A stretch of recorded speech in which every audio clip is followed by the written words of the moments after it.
Tinggal dikit sini. Walaupun udah hatam sekarang ya, udah apa kita lanjutkan.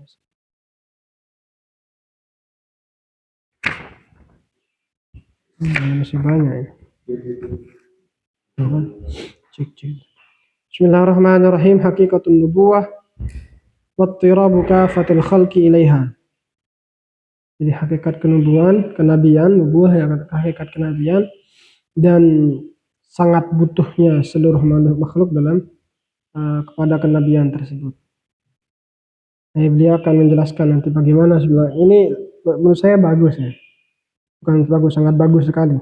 Jadi beliau akan menyebutkan bagaimana sebenarnya istinbat atau dalil penentuan orang itu dikatakan nabi. I'lam anna jawharal insan fi asal fitrah khuliqa khaliyan sadhijan la khabaru ma'ahu an awalimillah. Awalim itu jamak dari alam. Jadi ketahuilah bahasanya manusia di asalnya yaitu fitrahnya itu diciptakan khalian sadhijan la khabara ma'ahu. Jadi tidak mempunyai ilmu. Tapi bukan berarti beliau ini tabula rasa ya. Tabula rasa itu kan bukan tabula balik. Biasanya tabula rasa ya. Tabula rasa itu jadi kayak manusia itu kosong, tidak ada apa-apanya keluar.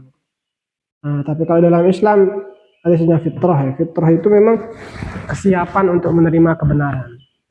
Ada yang mengatakan kesiapan untuk menerima kebenaran. Kalau menurut Imam Ghazali, ihya-nya itu ya tauhid itu. Jadi manusia itu sudah dalam keadaan bertauhid sebenarnya kepada Allah Subhanahu wa taala. Dan juga mengatakan fitrahnya manusia ya Islam gitu. Tapi itu khilaf. Tapi kalau dari ilmu ya tidak bisa, manusia tidak mempunyai ilmu. Yaitu dengan Plato kalau Plato bilang ya manusia sudah mempunyai ilmu, cuman perlu diaktifkan lagi gitu. Istilahnya itu alam ide istilahnya. Nah, dari sini manusia keluar tidak mempunyai pengetahuan tentang alam-alam yang ada. Walladzi akhrajakum min butuni ummatikum la ta'lamuna syai'an. Memang kita tidak ada punya ilmu. Gitu. Inna sam'a wal basara wal fuada kullu ulaika mas'ula. Jadi Allah menciptakan. Jadi awalnya fitrahnya manusia itu tidak mengenal atau tidak mengetahui alam, tidak mengetahui apa-apa lagi. Wal awalim katsir la yuhsiha illallah subhanahu wa ta'ala. Alam itu banyak, tidak ada yang tahu kecuali Allah subhanahu wa ta'ala. Wa ma ya'lamu junuda rabbika illahu. Tidak ada yang mengetahui junud, pasukan Allah subhanahu wa ta'ala kecuali dirinya. Wa inna ma khabaruhu 'anil awalim biwasitati idrak. Bahwasanya Allah memberikan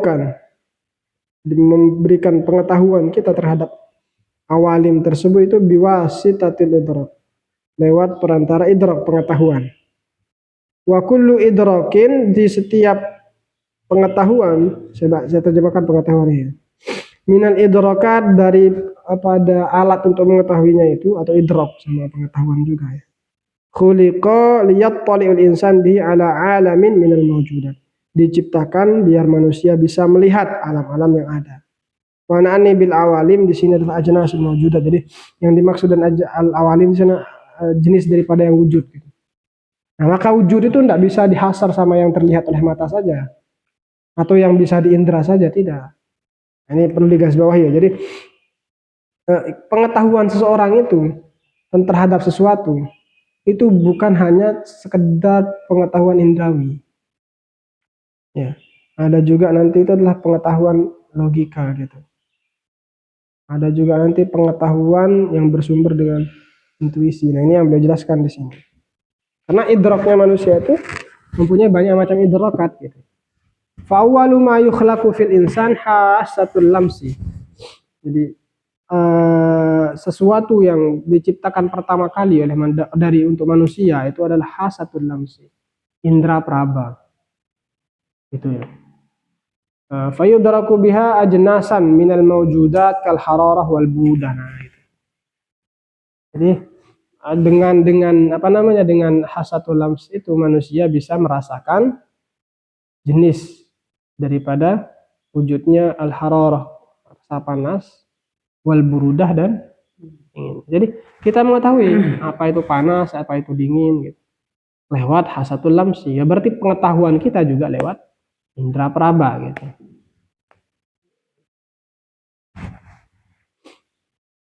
Warutubah wal yabusah, kering dan basah. Wal lain halus wal khusyunah, dan keras gitu.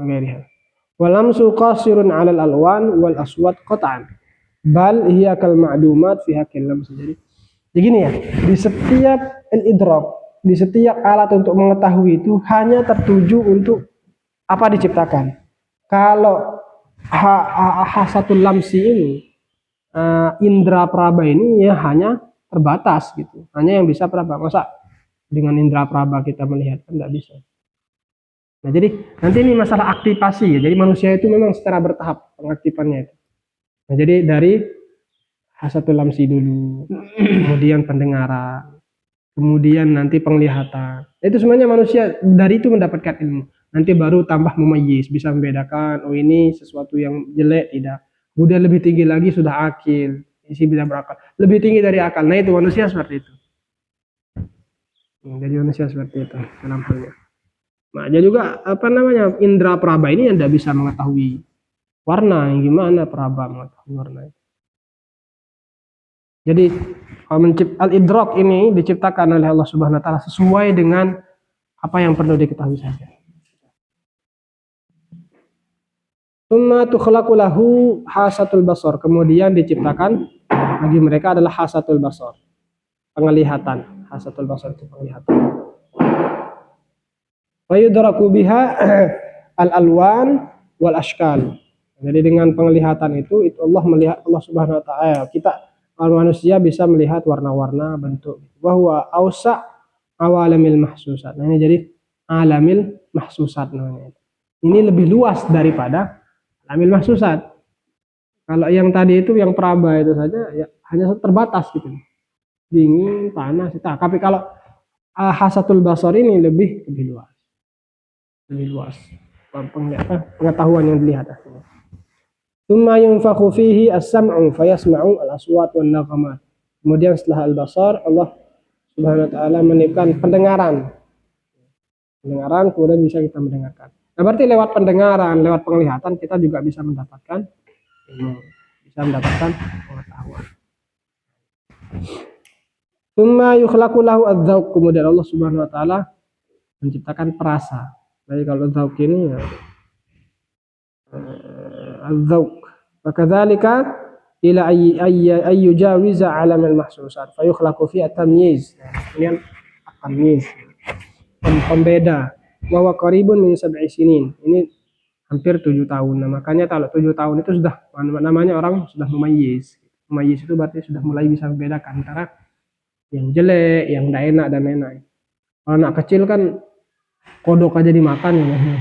Diberikan apa aja mereka akan makan ya. Karena mereka belum bisa mempunyai tamyiz ini. Nah ketika orang sudah mempunyai, sudah 7 tahun, baru mereka mempunyai tamyiz tadi, bisa membedakan antara mana yang jelek dari dia, mana yang suka. Tapi masih belum mempunyai al-akil, masih belum bisa melogik gitu. Makanya kalau orang anak yang masih umur 7 tahun, ya pokoknya pengen itu ya harus itu gitu. Karena mereka masih belum bisa logika gitu.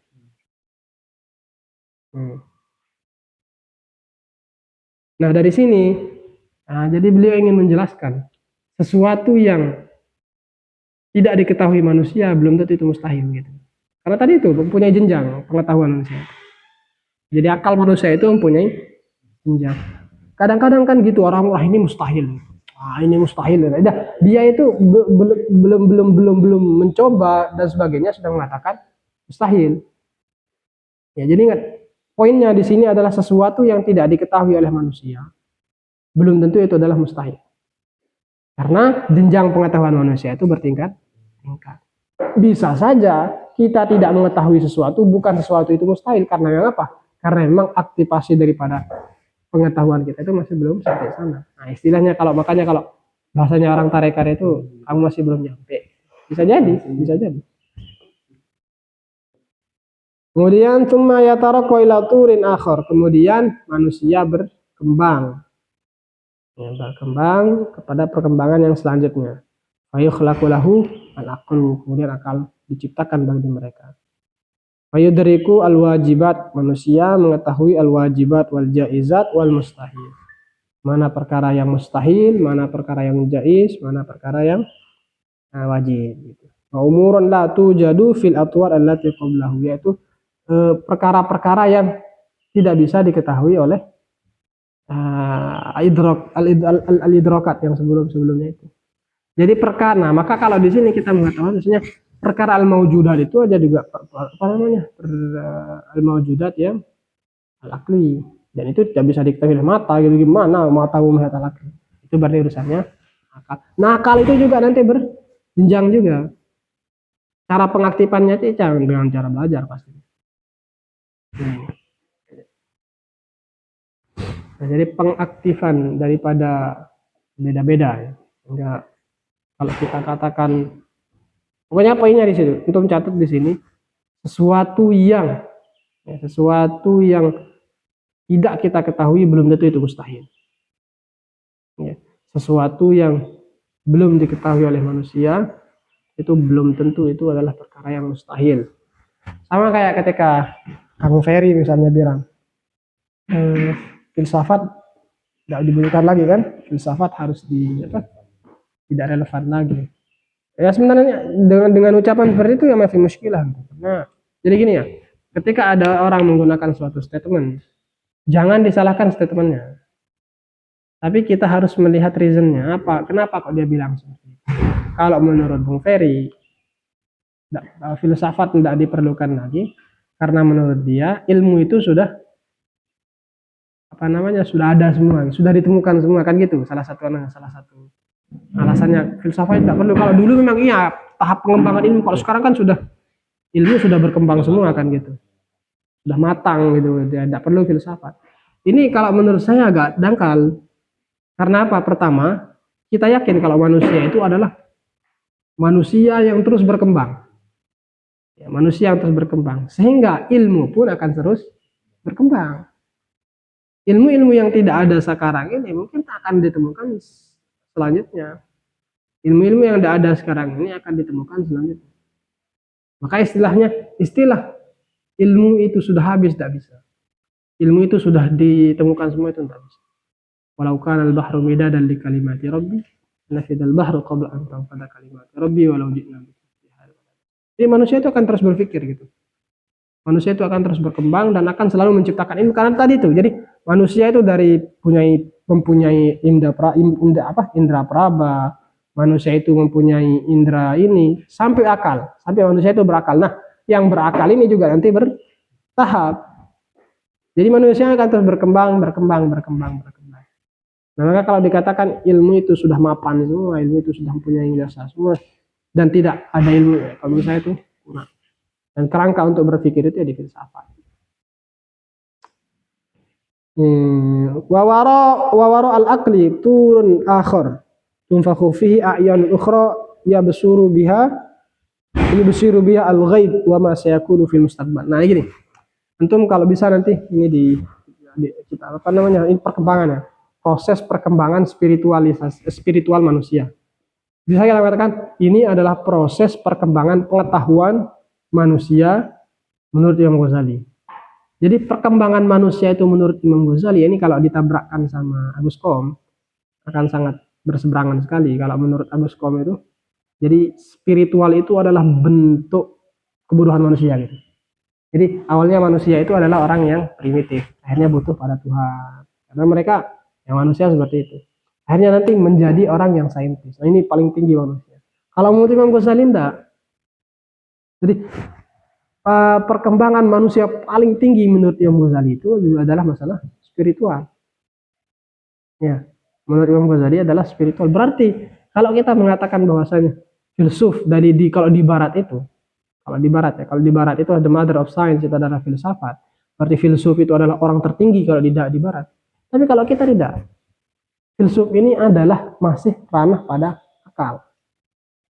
Ini lebih tinggi lagi orang-orang yang ranah spiritual, yaitu para sufi. Nah, kalau di barat itu filsuf itu adalah orang tertinggi hierarkinya dalam keilmuan, tapi kalau kita tidak, tertinggi dalam Islam itu adalah orang sufi yang waraul akli, itu ada sesuatu yang tidak bisa diketahui oleh akal. Ini kata beliau, waraul akli turun akhartum fakhu fihi ayun ukhra yubsiru biha al-ghaib wa ma sayakunu fil mustaqbal. Jadi di belakang akal itu ada kemampuan lain lagi yang disebut dengan basirah, yang bisa melihat perkara gaib dan bisa mengetahui sesuatu yang akan terjadi. Wangsit kalau bahasanya orang Jawa itu, wangsit. Wa umuran ukhra al-aql ma'zul anha ka azl quwwati tamyiz an idrakil ma'bulat wa ka azli quwwatil his an mudrakatit tamyiz. Kalau saya gini, kalau saya terangkan. Jadi pertama halatul lam, bisa mengetahui ya benda praba lah gitu. Kemudian penglihatan.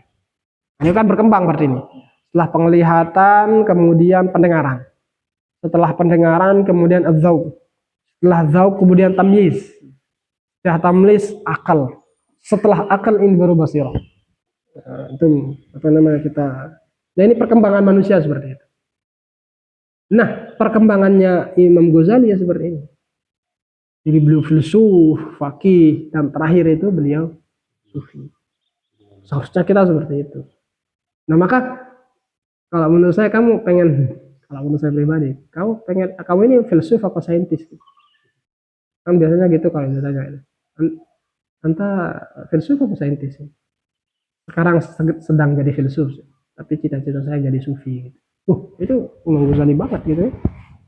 Nah, berarti ya tertinggi, hierarki tertinggi menurut Imam Ghazali. Hierarki tertinggi dalam pengetahuan manusia. Maka jangan hanya cukup sebagai filsuf. Terakhir itu harus jadi sufi. Karena sufi itu sudah tidak menggunakan akal lagi. Sudah tidak menggunakan akal sehat lagi. Prof. Apa namanya? Prof. Akal sehat. Rocky Gerung. Jadi manusia berarti Rocky Gerungnya Rocky Gerung. Ya Rocky Gerung itu hanya sampai tadi ini, turul akli ini. Perkembangan akal saja gitu. Tidak bisa sampai lebih tinggi daripada itu. Dan ini tidak bisa dijangkau oleh gitu. Mafhum. Ini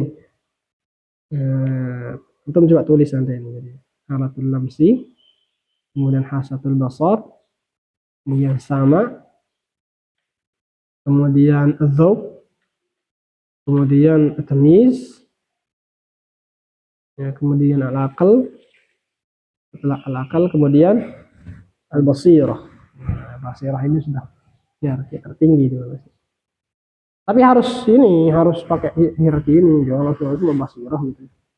Wirid 1000 kali tengah malam di dekat kubur gitu. Gimana kalau seperti itu? Nah, maka manusia harus sampai kepada tahapan ini. Oke, kalian tanyakan dulu sebelum lanjut. Mafhum ini ya? Oke. Lanjut. Wa kama anna al-mumayyiz law uridat alaihi mudrakatul aql la abahu wastab'adah. Jadi, antum kalau berdebat sama anak kecil, anak yang tamyiz 7 tahun itu antum bilang, ada sesuatu yang antum berbicara lah masalah. Atau gini aja. Anak SD ya. Anak SD. Ayo, saya mau ngopi aja ya. Ada sendok gitu. Kasihan tidak ngaji pelajar ya. Itu wasilahnya. Kalau Gus Baha ini tidak mau begitu. Ada orang foto-foto, kamu foto-foto terus ngaji sih gitu. Bisa foto-foto terus. Yang penting ngaji. Nah, makanya ini tahap pendidikan juga seperti itu. Kita besok kalau punya anak itu ya kita ajarkan seperti ini. Ya anak 7 tahun jangan diajarkan filsafat, ngapain anak 7 tahun diajarkan filsafat gitu ya, tamyiz dulu. Oh ini anak salah, ini perkara, karena itu perkembangan anak seperti itu. Jangan malah diajarkan filsafat, logika gitu, biar besar-besarnya jadi logik gitu. Ya bukan gitu. Perkembangannya Perkembangannya tidak akan seperti itu. Ya kalau umur 7 tahun tamis itu ya ceritakan, oh ini benar, ini salah, ini bermanfaat, ini tidak bermanfaat. Itu harusnya seperti itu. Nah, maka kata Imam Ghazali, ketika anak sampai tahap tamyiz ini, mereka tidak akan pernah paham, ingat ya, mereka tidak akan paham dan tidak akan mau paham dan menganggap sesuatu itu mustahil kalau yang diberikan itu adalah masalah logika, karena bukan pertumbuhannya. Fakadzalika ini. Fakadzalika begitu juga ba'dul uqala aba mudrakatin nubuwah wastab'adahu. Jadi ada orang yang tidak menerima kenabian karena menurut dia tidak masuk akal. Nabi itu tidak masuk akal. Nah, makanya tadi poin itu ya, sesuatu yang belum diketahui oleh manusia belum tentu itu mustahil karena akalnya belum nyampe. Ya, akal bahasa kemarin kita itu, kamu belum nyampe. Ya memang betul karena atas itu belum betul. Nah, jadi ketika ada ba'dul uqala, orang-orang yang kita bilang tadi itu filsuf yang tidak percaya atau bahkan orang pintar sekalipun, profesor dia tidak percaya nabi, kenabian gitu. Ya berarti bisa dikatakan kalau dia itu tahap perkembangan akalnya masih belum sempurna. Wadzalika ainul jahli, ini kalau biang goblok lah gitu. Idla mustanada lahu illa annahu turun lam yablughu wa lam yujad fi haqihi. Dia hanya belum sampai terhadap perkembangan itu. Fayadhunnu annahu ghairu mawjudin fi nafsihi. Gitu. Dia mengira tidak ada kenabian itu karena akalnya belum sampai. Jadi setiap sesuatu yang tidak sampai kepada akal manusia belum tentu itu tidak ada. Gitu. Karena bisa jadi akal manusia tidak sampai terhadap hal itu. Maka poinnya sekali lagi di awal-awal ini adalah sesuatu yang tidak diketahui oleh manusia belum tentu itu mustahil. Ini jadi quotes kita. Sesuatu yang belum kita ketahui belum tentu itu adalah mustahil. Ini yang dikatakan oleh Imam Ghazali. Wal akmah, orang buta. Nah ini. Lau lam ya'lam bitawatur wat tasamu al alwan wal ashkal wa hukiya lahu dzalika ibtida'an lam yafham wa lam yuqirhu biha. Orang buta diceritakan warna, tidak akan percaya gitu. Karena apa? Karena pengetahuannya tidak sampai terhadap hal itu. Begitu juga orang-orang filsuf yang menolak kenabian. Pengetahuannya tidak sampai terhadap pengetahuan tersebut. Nah, gitu. Nah, orang buta antum tercerita ya orang buta gitu. Oh, kalau antum muncak itu indah sekali anunya, pemandangannya di sana. Apanya yang indah dia buta gitu. Ya, tapi diceritakan, antum ceritakan gini. Ceritakan. Bisa jadi. Waqad qarraba Allah Ta'ala dzalika ala khalqihi bi an ata'u an-mudzajan min khasyatin nubuwah wa huwa an-naum. Nah ini. Ada pendekatan yang diberikan oleh Allah Subhanahu wa taala dengan pendekatan. Jadi sesuatu yang tidak bisa, sesuatu gini ya. Sesuatu yang tidak bisa diketahui oleh manusia itu akan diberikan pendekatan. Coba contoh kayak gini. Ada hadis itu, mala ainun ra'at wala udhunun sami'at gitu. Jadi surga itu adalah sesuatu yang tidak bisa, yang belum pernah dilihat oleh besok ya di surga itu. Belum pernah dilihat manusia, belum pernah dirasakan, belum pernah. Tapi di dalam Al-Quran disebut, oh ada surga itu nanti punya air gini, mengalir air jasa. Apakah surga itu bukan itu gitu. Oh sudah jelas Nabi mengatakan tidak pernah kita lihat. Tapi kenapa di dalam Al-Quran menyebutkan oh ada kolamnya? Ini hanya sebagai tamsil, an-mudad. Jadi Allah menciptakan sesuatu itu untuk menjelaskan sesuatu. Ingat ya, Allah menciptakan sesuatu untuk menjelaskan sesuatu. Dan ini tidak dipahami kecuali orang-orang yang berakal. Gitu. Nah, contoh nubuah di sini adalah orang tidur. Tidur ya. Idzin naim yudriku ma sayakunu minal ghaib imma sarihan wa imma fi kaswah.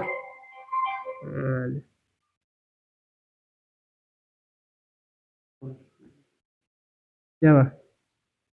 Nanya gimana? Yang mana? Anak itu. Kasihan ya. Nah, ingat ya. Maka sampai mana lah ini? Idzin naim yudriku ma sayakunu minal ghaib imma sarihan wa imma fi kiswatin mithla yankashu at-ta'bir wa hadha law lam yujarribhu al-insan min nafsihi wa qila. Jadi gini, ada orang yang dicontohkan seperti orang bukan di tidurnya kita ini. Tidurnya orang-orang yang soleh.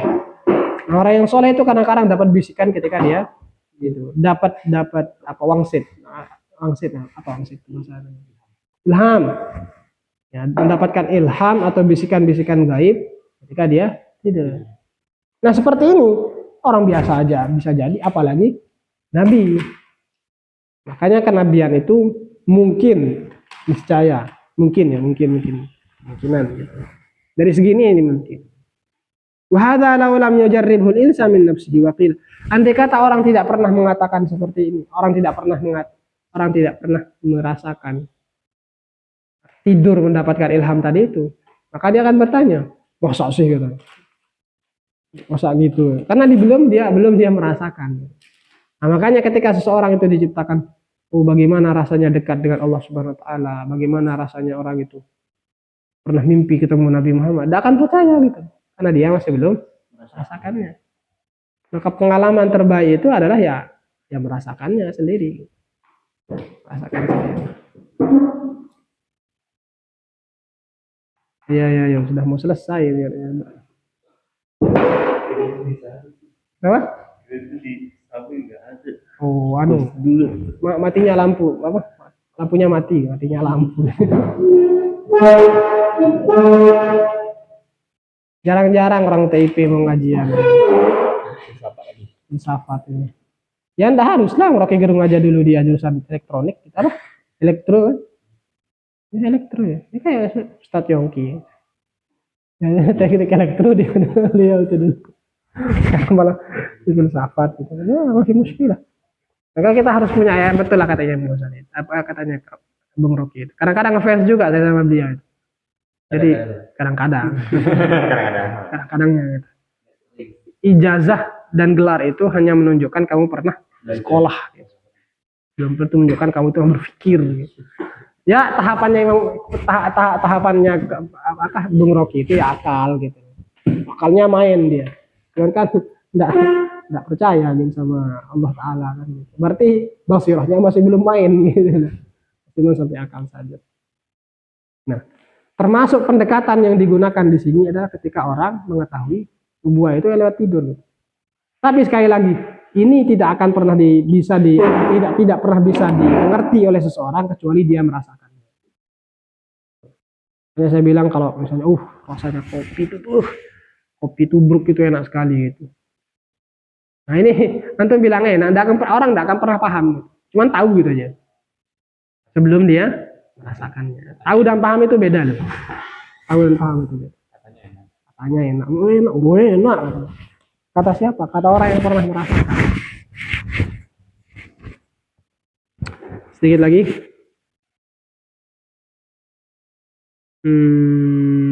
Inna minan nasi man yaskut maghshiyan 'alaikal mayyit wa yazulu anhu ihsasuhu wa sam'uhu wa basaruhu fayudrikul ghaib angkarahu. Jadi orang yang yaskutu maghshiyan 'alaihi ini orang yang pingsan lah. Jadi orang yang pingsan kayak tidur itu.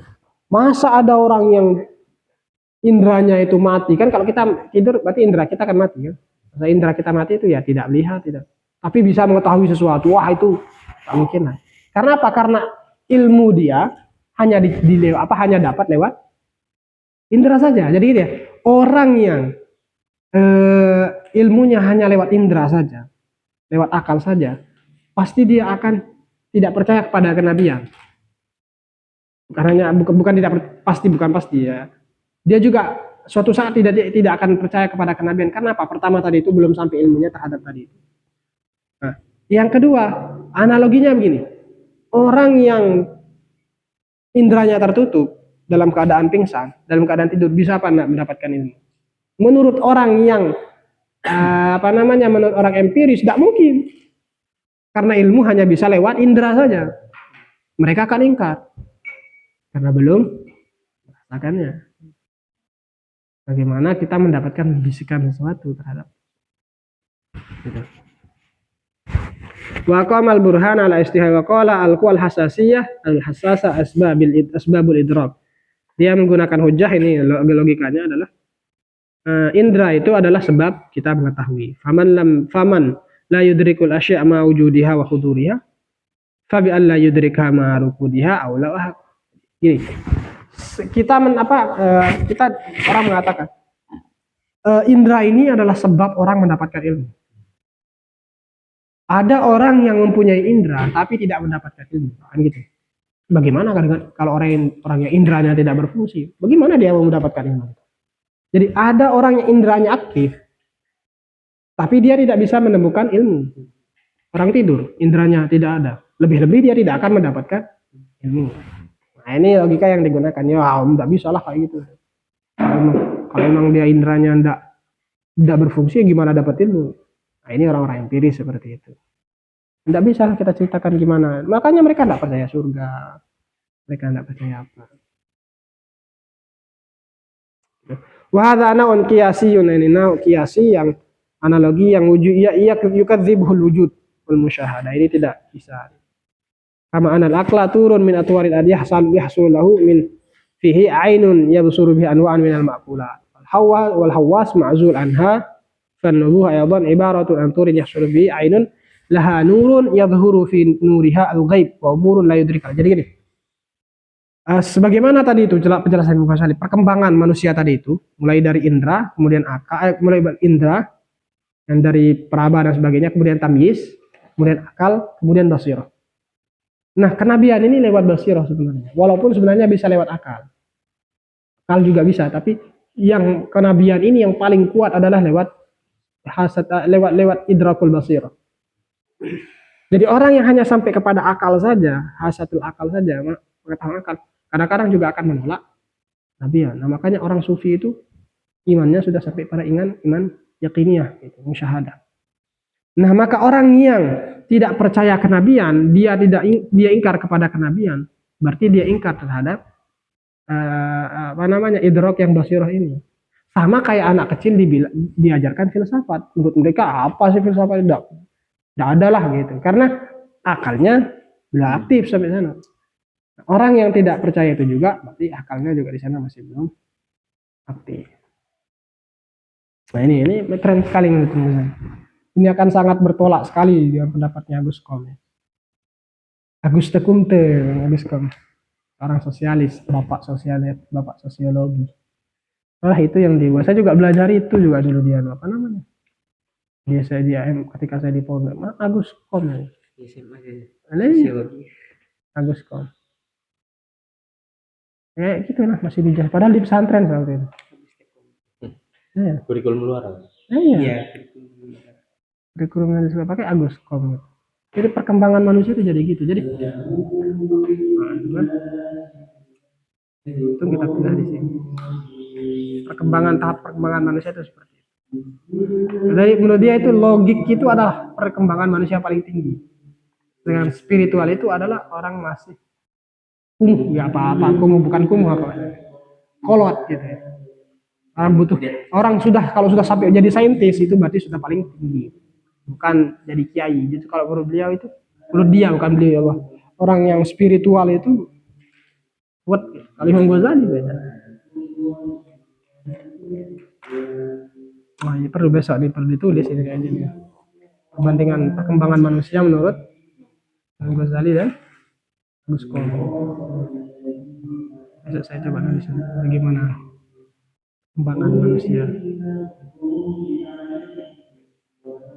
Oke, sampai sini. Ini masih beberapa kali pertemuan ya? 2 kali lagi ya? Besok tanggal berapa? 15, 16, oke 2 pertemuan. Mungkin selama ini kita selesaikan ini ya. Dia nanti di belakang kita lanjutkan. Jadi setelah aktif ya. Tinggal 2 halaman lagi. Besok kita besok lusa lah kita selesaikan. 16 kan masih ada yang kembali ke sini kan? Saya ada, cuma tidak semua kan? 16. Keren lah kita liburan ini menghatamkan mungkin doktorat. Kapan lagi kan? Di luar atau bayar ini? Kan ya kan kursus cepat gitu. Bukan kursus ya kayak camp itu kan. Ada apa namanya? Camp 2 minggu. Kata gitu. Saya pernah ditawarkan sama teman saya, lah nanti saya buat online-nya nanti antum yang ngisi. Males saya bilang. Ayo mau ngaji aja, tidak usah bayar-bayar. Karena mungkin sekarang masih belum masih idealis gitu. Masih ikhlas gitu. Tapi kalau sudah berkeluarga ya lain juga. Kalau sekarang kan masih ada mengandalkan orang itu kan. Realistis. Ya, realistis. Tidak terlalu. Kalau mau ngaji yang ngaji aja ada usah. Bayar-bayar. Harus belajar, harus belajar. Harus belajar gitu. Lagi bahasanya. Ya, belum lagi pasanya lah belajar ikhlas gitu. Tapi kalau sudah berkeluarga ya tidak lagi. Bisa dibuat jadian, bisa dibuat kerjaan. Oke, sampai sini ada yang dipertanyakan? Ya Rianto itu yang ini yang beliau kan. Ini yang beliau kan kemarin itu keluar. Oh. Ya itu mengaktifasi akal itu kan lewat kita belajar mantek kan, belajar logika untuk bagi bahasa itu ya mujahadah keluar zikir. Nah inilah yang diinginkan oleh Universitas Darussalam Gontor gitu kan, biar orangnya itu bukan hanya sekedar logiknya aja main, tapi makanya ada istilah akpam itu kan, bagaimana spiritual itu juga pengennya seperti itu Ustaz Prof Hamid gitu. Pengennya mungkin beliau terinspirasi dari kejukan Ghazali gitu, terinspirasi dari ini. Jadi manusia itu bukan hanya sebagai tahap logik, tapi juga spiritualnya, bukan hanya sebagai saintis, tapi dia juga basirahnya gitu kan. Basirah itu enggak harus kita tiap hari ketimpi mimpi malaikat gitu. Ngaku jadi nabi ada. Ya enggak, jadi basirah itu kayak lebih kita ini bermanfaat untuk kita. Ini ya basirah walaupun basirah tingkat rendah lah. Cukup lah untuk bekal hidup kita.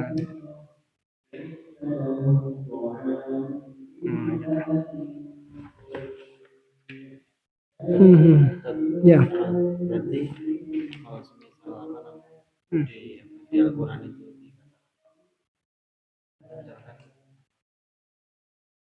air jai, sungai jai itu cuma Tamsil. Berarti bisa jadi lebih dari itu atau mungkin bahkan teknologi bisa jadi lebih dari Gus, tolong teh. Dikit aja tapi tidak banyak. Bisa jadi itu jadi tamsil namanya. Berarti tapi apa namanya surga itu tidak seperti dalam Al-Quran, hanya tamsil aja gitu, maksudnya lebih khair lagi, lebih khair daripada itu.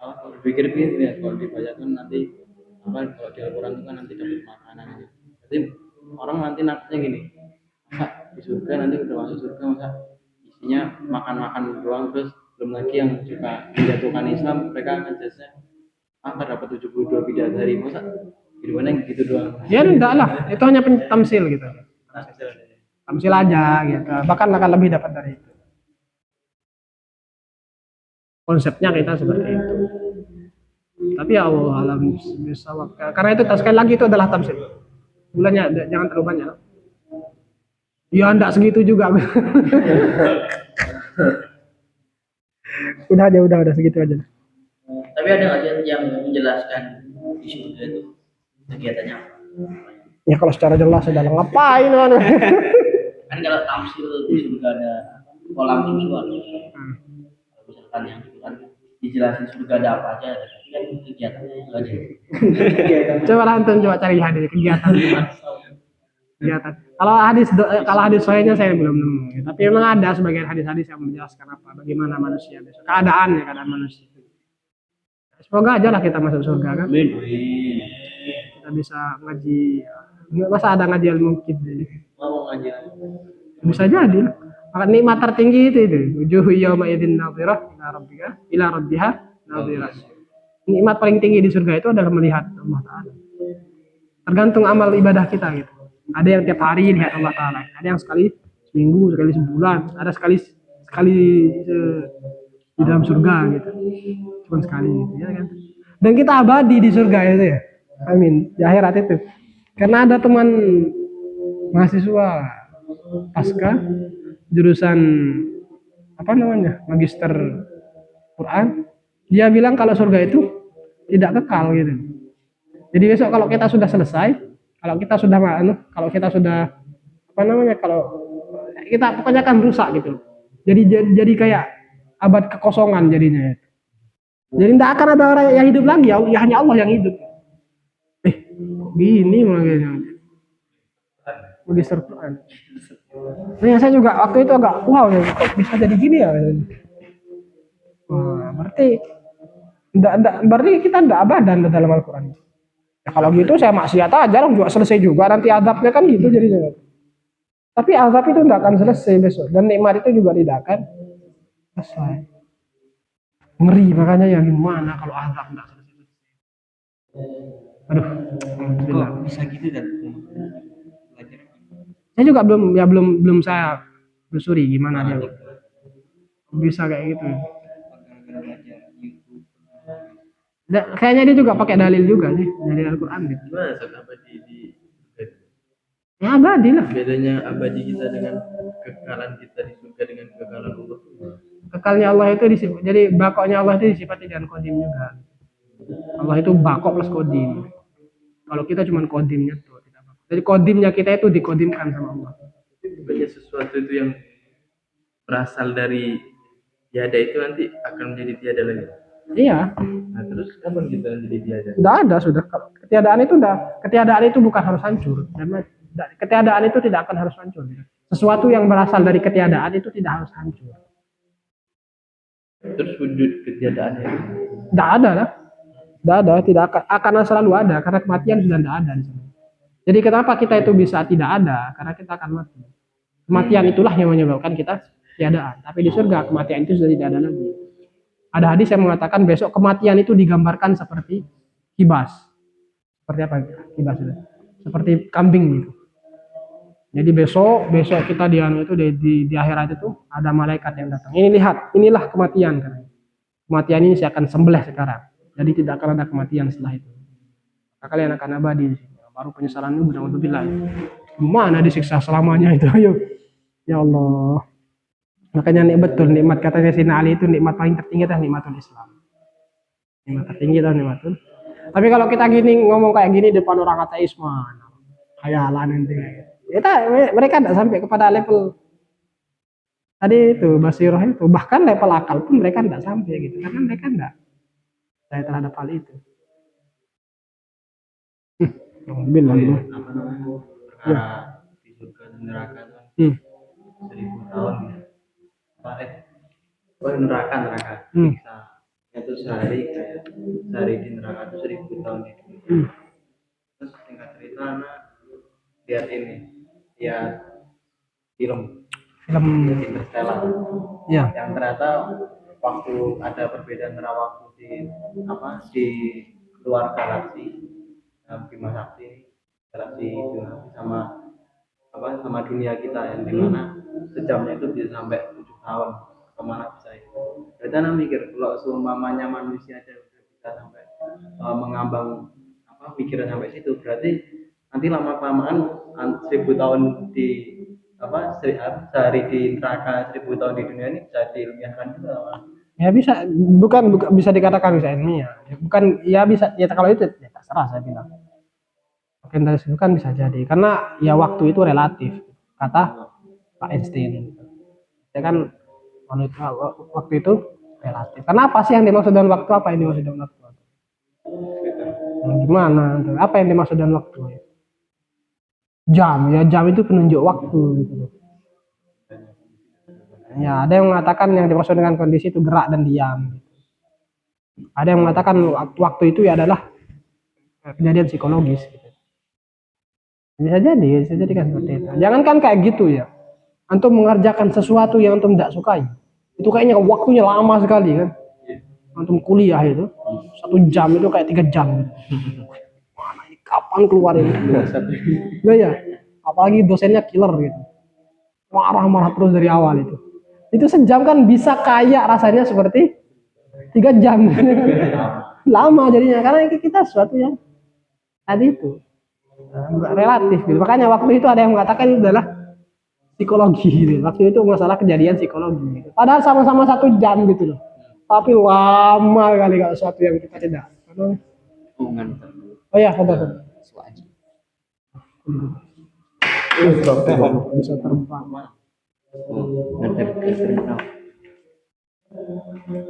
Sekarang sedang mau kembali malah saudara-saudara ini baru keluar. Saudara-saudara. Ada yang bilang seperti itu. Kalau menurut Albert Einstein yang waktu itu adalah masalah psikologi. Alternatif relatifnya waktu itu masalah psikologi. Jadi ya.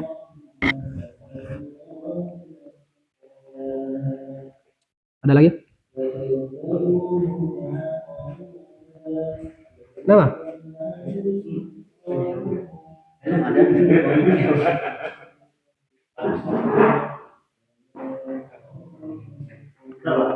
Oh itu ada yang mana?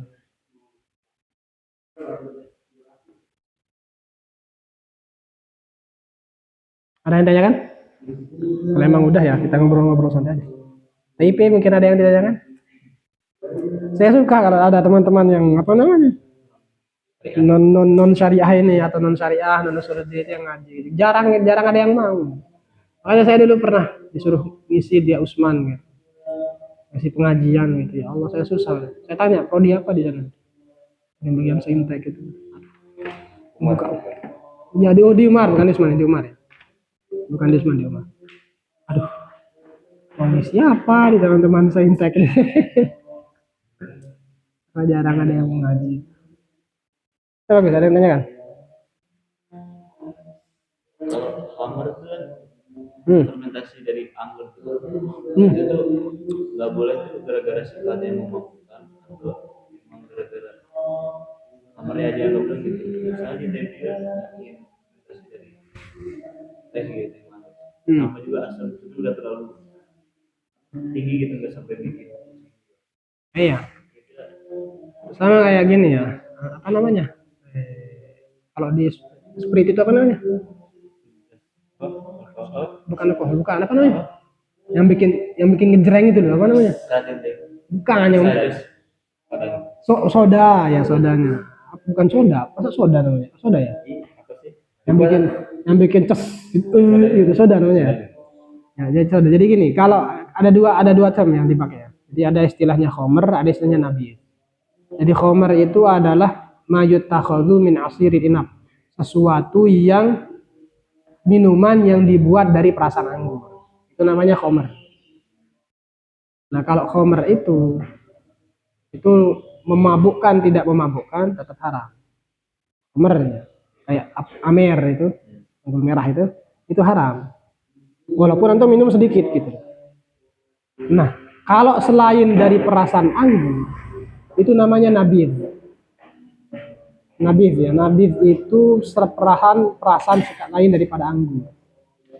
Nah, kalau perasan selain daripada anggur ini dilihat kalau ada kadar alkoholnya itu sampai kepada kadar yang diharamkan, maka haram hukumnya, tidak boleh. Gitu. Tidak boleh. Kalau khamar itu sudah emang ya bukan mutlak haram. Khamar bukan perasan anggurnya ya, tapi sudah menjadi khamar. Antum kalau buat jus anggur didiamkan selama beberapa hari itu memang berfermentasi, tapi belum sampai kepada tahap dia menjadi khamar itu masih boleh. Kalau di hadis itu berapa hari gitu bolehnya itu baru boleh. Karena kalau sudah berubah menjadi fermentasi menjadi khamar itu sama kayak cuka. Cuka kan awalnya ada khamar juga. Jadi cuka apel misalnya diproses dulu berubah jadi khamar, berubah jadi tadi itu minuman mabuk, diproses lagi akhirnya menjadi cuka. Cuka halal karena tidak ada apa namanya alkoholnya. Tapi kalau seperti tadi itu fermentasi itu dilihat kadar alkoholnya itu yang diharamkan ada standarnya dia ikut ada. Standar dikatakan alkohol yang haram itu. Berapa standarnya bisa dikatakan haram? Khamar itu yang dikatakan haram itu alkoholnya atau khamarnya? Ya karena ya namanya khamar itu baru sudah berfermentasi gitu. Ya kalau belum berfermentasi bukan khamar lah namanya, jus namanya itu, jus anggur gitu. Iya kan? Jus anggur namanya itu bukan khamar. Tapi kalau khamar itu sudah berfermentasi. Kita ya. Kalau di Quran ini katanya ada faedahnya, tapi dosanya lebih besar. Nah, iya. Diakui juga. Orang itu jadinya dia orang dingin biasanya itu segar jadi. Makanya pendaki-pendaki itu maaf ya, pendaki-pendaki yang double itu mereka bawa juga itu. Biar apa namanya? Tetap hangat gitu. Memang betul tetap hangat katanya. Badannya tetap hangat. Dan dia Memang bukan katanya, memang betul. Disambatkan aja. Boleh. Tidak boleh lah, gimana gitu. Kan ada maksud tertentu ya. Iya, maksud itu harus sesuai dengan tarjum. Sama. Jangan antum ini gimana? Al-maksud tubariru al-wasilah gitu. Mendaki biar kenceng bawa amer aja. Ya enggak lah, enggak boleh. Wasilahnya harus bagus juga. Apa ya? Ad-dororo. Ya darurat itu, jangan keadaan darurat itu udah bisa disamakan dalam keadaan semua kan. Kalau yang apa Homer yang fermentasi berarti tape kan fermentasi atau ada bacanya sampai tape? Nah iya, sampai itu kalau tape sampai dia berfermentasi dan menjadi homer dan memabukkan sesuai dengan keadaannya itu ya haram. Ya kalau tape-tape biasa itu ya, yang dimakan tidak apa-apa lah. Yang tidak boleh itu tape disimpan sampai berapa hari berfermentasi dan itu memabukkan, itu haram. Sama kayak tape ketan misalnya, kan jadi makanan itu kan boleh. Tapi tape ketan itu kalau enggak salah itu sampai seminggu itu difermentasi, baru airnya diperes baru jadi wak gitu. Nah, itu Boleh. Boleh. sama kayak ciwi itu, dari apa itu? Makanan di minuman tradisional. Botol hijau. Ya ciu namanya. Kayak dari tape kayaknya juga itu. Kayak dari tape. Ya awalnya tape enggak apa-apa, tape singkong. Itu bisa jadi. Kalau tape singkongnya enggak apa-apa fermentasi. Alkohol kan? Nah, iya, tapi kan setelah fermentasi beralkohol. Hanya enggak apa-apa. Tapi kalau Homer itu dari perasa Anggur saja. dari anggur. Itu Haram karena sudah nas dalam Al-Quran. Itu namanya illatun nas. Jangan tanya untuk apa adilatnya. Ya nas gitu, nasul Quran gitu. Enggak bisa ada adilatnya. tapi kalau nabis itu Nah, baru nabit itu. Makanya kalau menurut madhab selain Syafi'i ya, menurut madhab Maliki atau menurut madhab Hanafi kalau nggak salah, boleh kita minum tuak itu. kalau Asalkan tidak sampai iskar, memadukan. Menurut madhab Hanafi, boleh minum. Coba-nyoba gitu. Gimana sih rasanya? Tapi bukan khamar ya. Khamar itu sekali lagi adalah perasaan anggur. Iya, kalau yang perasaan anggur ya. Akan vodka macam nah kalau kayak tuak itu boleh kita icip sedikit, icip saja boleh. Tapi dalam mazhab Hanafi, tapi jangan berfatwa seperti ini. Enggak semua yang boleh itu harus bisa difatwakan gitu. Sama kayak ganja misalnya. Ya sama, ganja itu juga kalau tidak memabukkan dalam mazhab Hanafi boleh. Bahkan mazhab Syafi'i pun boleh. Tapi dengan syarat tidak sampai memabukkan. Tuh gimana sih rasanya ganja? Icip itu jangan difatwakan boleh. Itu merusak. Memang yang bisa memabukkan itu cuma fermentasi dari anggur. Bukan gitu. Yang disebut khamr kan gini, innamal khamru. Yang diharamkan dalam ayat Al-Qur'an itu adalah hanya khamr. Nah, kemudian ulama bilang apa ya? Mahwal murad bil khamr? Apa yang dimaksud dengan khamr? Akhirnya orang mendefinisi khamr itu kalau dalam Arab, karena kan memahami Al-Qur'an lewat bahasa juga. Khamr itu adalah ma yuttakhadhu min asirin inab. Minuman yang dibuat dari perasaan anggur. Itu yang dinamakan khamr. Nah, selain daripada itu bukan khamr namanya, tapi nabiz. Nah, karena nabiz ini tidak disebutkan dalam Al-Quran, akhirnya disamakan hukumnya dengan khamr. Akhirnya setiap yang karena ilat daripada ketidakbolehannya nabiz ini adalah muskir. Iya. Akhirnya dikiaskanlah. Jadi setiap kullu muskirin khamrun, kullu khamrin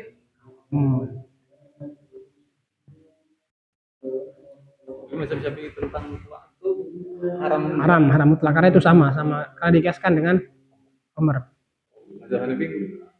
Enggak.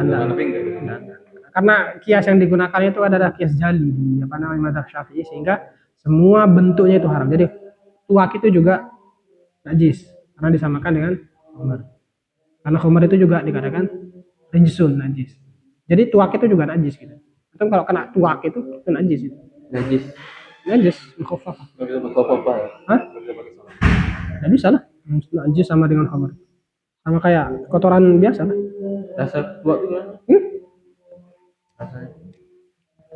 Mana emang saya mantan peminum apa? Kalau Al-Majanin ini software. Hah? Kalau Al-Majanin. Kitabnya siapa? Abdul Qasim An-Naisaburi. Nah, enggak tahu saya.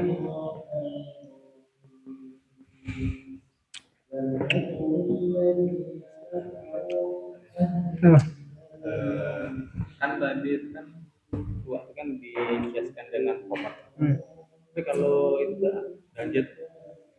tidak bisa dikiaskan menurut, karena yang dinamakan kias dan makis alehnya itu harus sama. Ganja itu kan perkara jamadat gitu. Oh iya iya. Sedangkan khamar itu perkaranya adalah ma'i. Jadi tidak bisa. Jadi antara makis alehnya dengan makisnya itu harus sama. Makanya tidak bisa disamakan gitu. Tapi ilat iskarnya itu masih boleh. Iskar itu tetap ya, walaupun antum maksudnya ada permen relaksa, tapi permennya itu menyebabkan mabuk, ya haram lah karena mabuknya gitu. Kan nggak ada. Terus yang dikiasnya itu apa? Apanya? Mabuknya, Ilah juga. ilat mabuknya itu. Setiap yang memabukkan berarti haram. Berarti bukan bendanya. Bukan bendanya. Tapi kalau karena makis alehnya tidak sama, diambil satu saja, yaitu ilat, tidak boleh. Berarti kalau misalnya kita megang ganja itu enggak najis. Karena enggak cair gitu, enggak sama dengan. Jadi kena asapnya nggak apa-apa. Hah? Kena asapnya nggak apa-apa gitu. Ya, untuk kalau teler ya.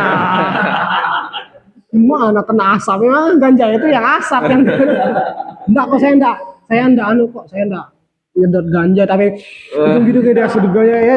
Lem. Yang lem itu juga haram walaupun lem gitu. Karena menyebabkan mabuk. Misalnya kan di Aceh ada orang yang ganja. Sudah kalau asapnya kena lagi. Enggak, kalau itu enggak najis kan. Di Aceh kan boleh kan gitu. Nah, tapi sudah enggak ada. Kalau menurut Imam Syafi'i itu rokok gimana? Khilaf. Tapi alat akal kalau tapi yang utama itu makruh. Karena disamakan dengan bawang gitu. Oh bawang. Karena enggak enak mulut, rasa mulut gitu. Mending ngerokok daripada ganja. Hah? Mending ngerokok dari ganja. Jangan kiasnya antum salah. Ngopi. Mending ngopi lah. Teh. Antum ini bias kias namanya. Ada bias logik ya. Jadi orang diberikan cuma dua pilihan gitu. Rokok apa ganja gitu. Masa Anda ada yang lain gitu. Enggak, antara rokok dan ganja gitu. Saya pilih permen lah gitu. Hidup ini enggak sepicik cuma dua pilihan gitu. Sama kayak antum diberikan gitu. Hidup apa gimana ya? Bukan yang Uang apa harta apa? Ya, Harta uang. apanya? Harta kamu banyak tapi kamu mana yang kamu pilih gitu. Istri kamu itu solehah tapi dia itu bukan, istri kamu solehah Jelek. tapi dia itu akhlaknya jelek, atau istri kamu itu mukanya jelek tapi akhlaknya baik. Masa cuma dua pilihan gitu, enggak adil ya. Solehah dan baik lah gitu. Makanya itu kalau itu namanya jawaban jebakan. Dunia banyak. Enggak dijebak. Dan kalau itu kan bisa dicari yang lain, istri atau kalau misalkan pemimpin gimana sih? Harus yang baik lah. Ada dua doang nih misalnya. Satunya pemimpin Islam tapi korup, satunya yang kafir tapi Seneng banget dia nanya kayak gini tadi. Iya, ya. tapi Terus nggak korup. ya itu sudah dijelaskan sama Syekh Ali Jum'ah kitabnya Al-Madkhal ila darasatil al-madahib al-fiqhiyah. Jadi termasuk jadi gini ya. Jadi gini, ada syarat, jadi gini, dalam pemimpin ada syarat, ada tujuan dari syarat itu. Jadi gini, sama kayak dalam pemilihan di Indonesia ya. Syaratnya pemimpin itu kan harus berumur lebih dari 30 berapa? 40 tahun. Harus lebih dari 40 tahun. Apa udah 35? Udah 35. Oh, lebih 35 ya? 35 diturunin. Lebih. Kemudian 40. Anggaplah gitu, anggaplah misalnya. Lebih dari 40 misalnya. Pendidikannya minimal adalah sarjana. Gitu kan? SMA. SMA. SMA. Diturunin lagi. Sebelumnya sarjana. Double man. Gitu kan? Pertama harus berumur. Kedua itu harus sarjana. Sebenarnya tujuan daripada syarat ini adalah biar dia itu adil. Gitu kan? Biasanya karena orang yang sudah umur 40 tahun sudah matang. Orang yang berpendidikan itu sudah matang. Sekarang bagaimana kalau ada orang adil tapi tidak mempunyai syarat, tidak memenuhi syarat. Orangnya itu integritasnya luar biasa, tidak pernah bohong selama hidup itu. Tapi umurnya 30 tahun. Boleh nggak dia nyalon jadi presiden? Nggak boleh kan? Sama dalam Islam juga gitu. Syarat dalam pemimpin dalam Islam itu harus Islam. Ada orang Islam, ada orang tidak Islam, jujur gitu. Ada orang Islam tapi tidak jujur.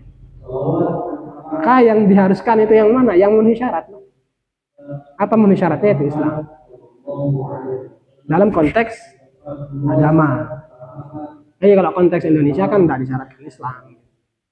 Berarti lebih baik yang Kalau secara makosidnya lebih baik yang kafir. Tapi kalau secara syariahnya harus yang Islam. Karena maqasid daripada imam itu adalah al-adl. Makanya katanya tapi saya tidak tahu ya ini betul apa enggak pendapat Ibnu Taimiyah yang disampaikan oleh Imam Ibnu Taimiyah bilang pemimpin yang kafir tapi adil itu lebih baik daripada pemimpin yang muslim dan korup. Karena menurut beliau ini saya tidak tahu, beliau nukil katanya di di Majmu' Fatawa kan ada maqasidus syariah. Kalau golput gimana? Ngapain antum golput?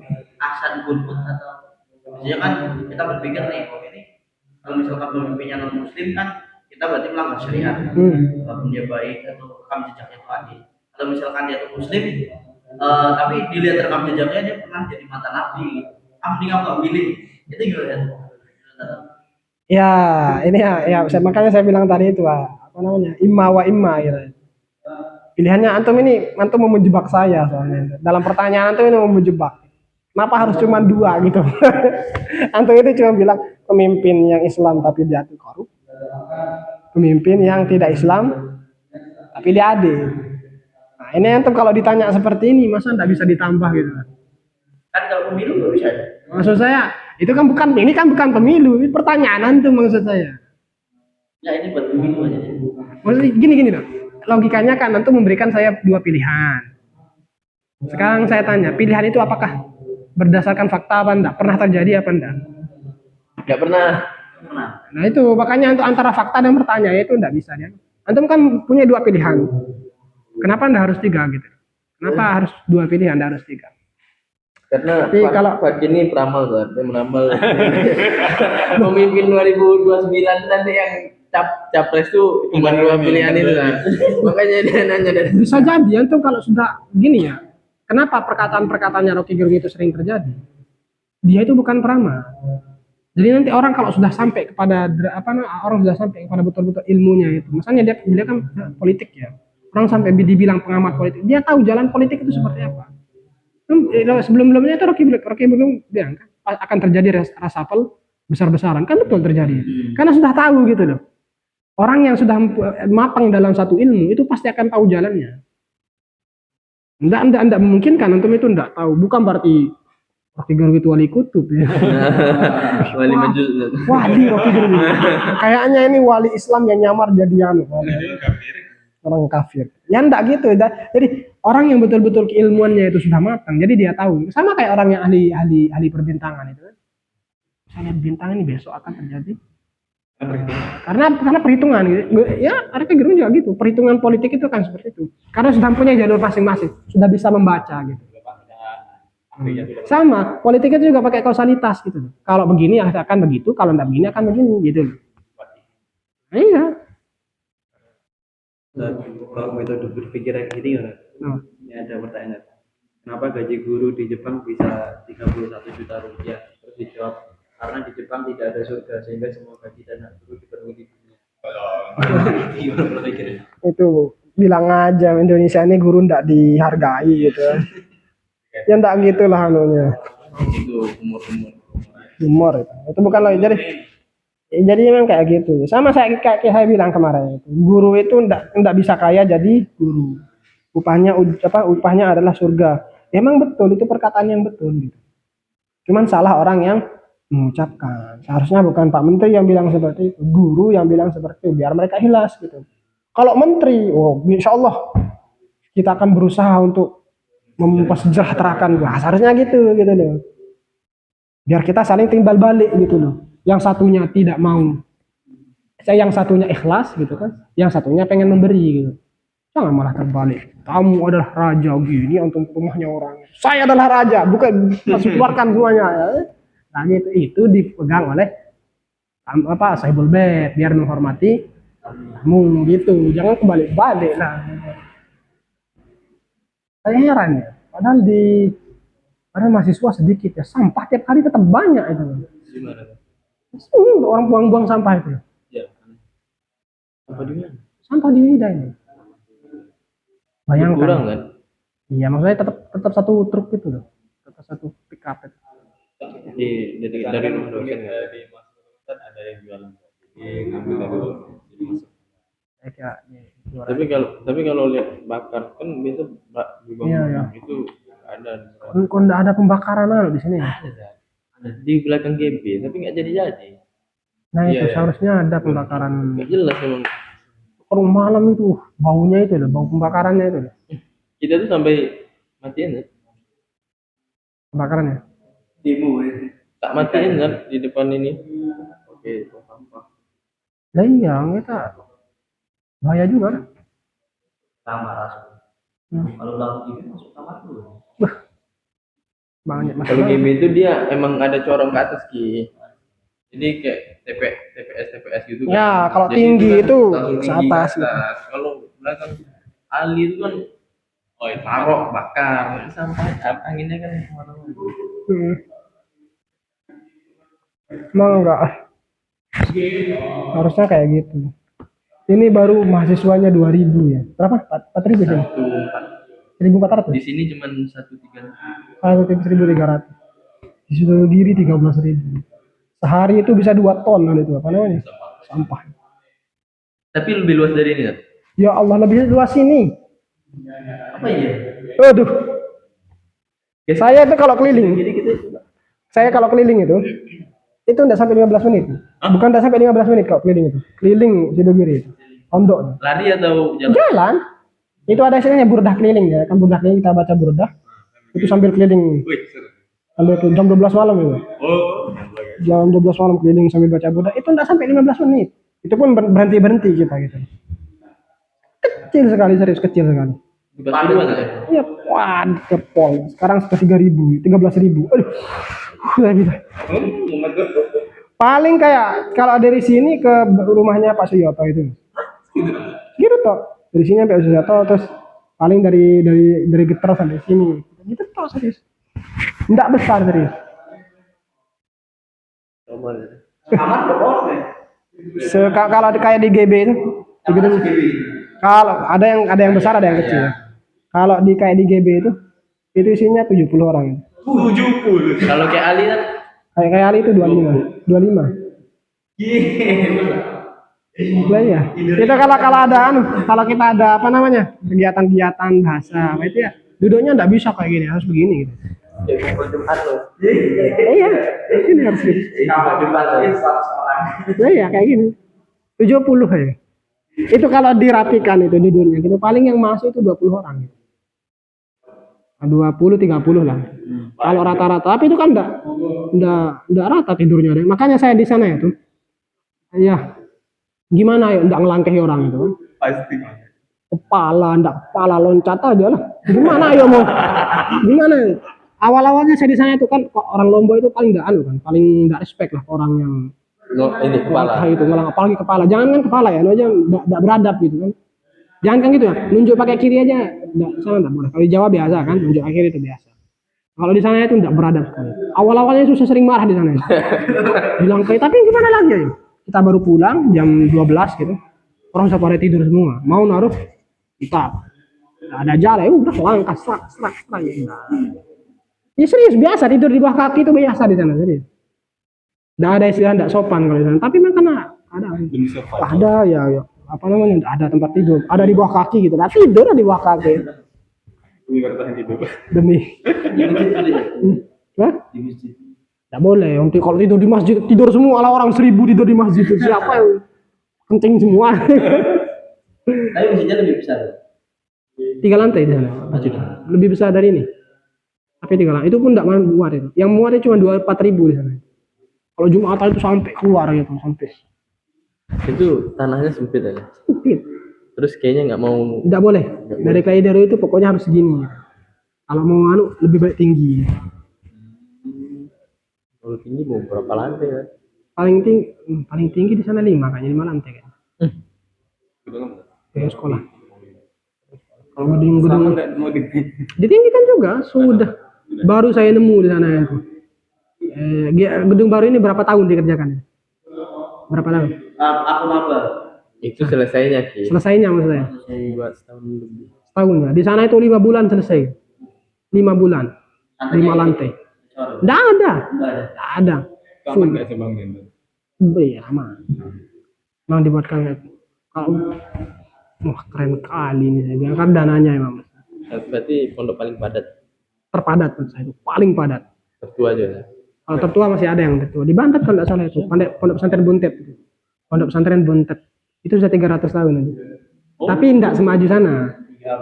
Nah, iya. Berarti apa? Kalau Sidogiri baru 280. OTW 3 abad. OTW 3 abad. Guntur baru OTW 1. Baru start 1 abad. Negeri itu Sidogiri yang udah paling dulu. Apanya? Negeri Enggak ada yang masih ada di Buntet Tapi itu. mungkin secara besarnya itu. Kalau ya skalanya besar, pas juga maju juga di sana. Sidogiri kan dari Kiai. Oh, iya. Bukanlah beliau bukan kiai sana itu alumni. Hah? Kiri semua.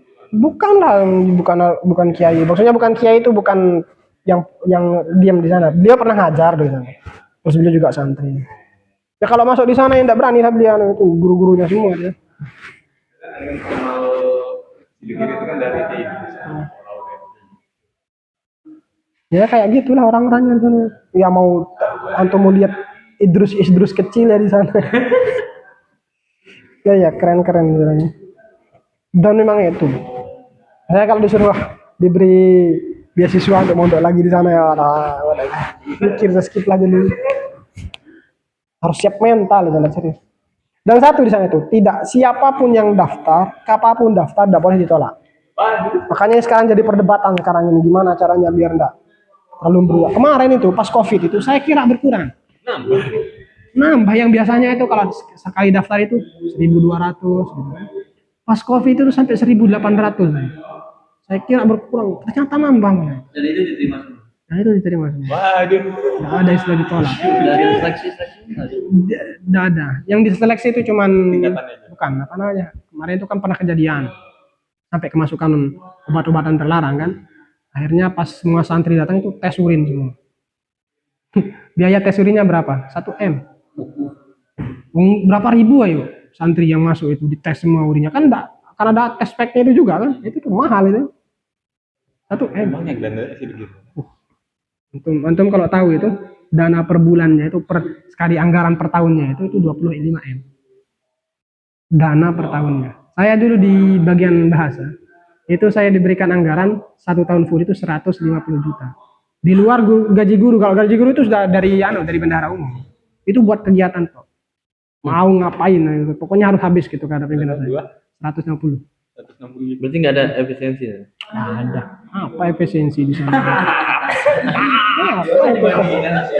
Nggak ada efisiensi lah. Makanya apa yang kurang ini? Ustaz, oh besok beli. Kalau kita rapat itu uangnya harus dihabiskan gitu. Karena kalau tidak dihabiskan tahun depan tidak akan cair. Kenapa? Dianggap tidak dipakai. Gitu.